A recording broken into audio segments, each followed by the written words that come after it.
औज़ुबिल्लाहि मिनश्शैतानिर्रजीम बिस्मिल्लाहिर्रहमानिर्रहीम अल्हम्दुलिल्लाह सुम्मा अल्हम्दुलिल्लाह। आज मैंने बज़ाते खुद दुनिया के सबसे बड़े कुरान पाक की ज़ियारत की है, जो कि पीर इम्तियाज साहब ने 1.25 साल की मेहनत से बनाया और मुझे इरफान भाई जो कि यहाँ के जिम्मेदार है, इन्होंने दावत दी थी, इनका मैं शुक्रिया अदा करता हूँ।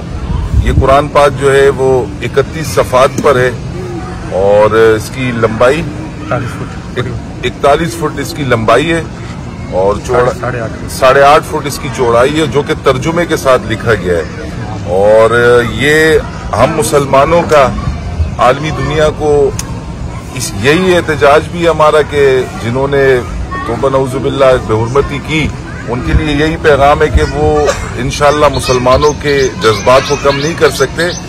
और कुरान ये तो हमारे नबी सल्लल्लाहु अलैहि वसल्लम ने फरमाया है, उनकी हदीस भी है कि कुरान ता क़यामत रहेगा, कुरान को मिटाने वाले खुद मिट जाएंगे। तो मैं इनको खिराज तहसीन पेश करता हूँ और मेरी कोशिश होगी कि मैं मेयर कराची मुर्तज़ा वहाब साहब को और हमारे चीफ मिनिस्टर साहब को इनका पैगाम भी पहुंचाऊं और उनको भी दावत दूं कि या तो सीएम हाउस में या केएमसी में जहां भी हो सके तो वो भी इस कुरान पाक की ज़ियारत करे और जिन्होंने इस कार्य खैर में अपना हिस्सा डाला है उनकी पजीराई करे। शुक्रिया, आपका बहुत शुक्रिया। आप तशरीफ लाए।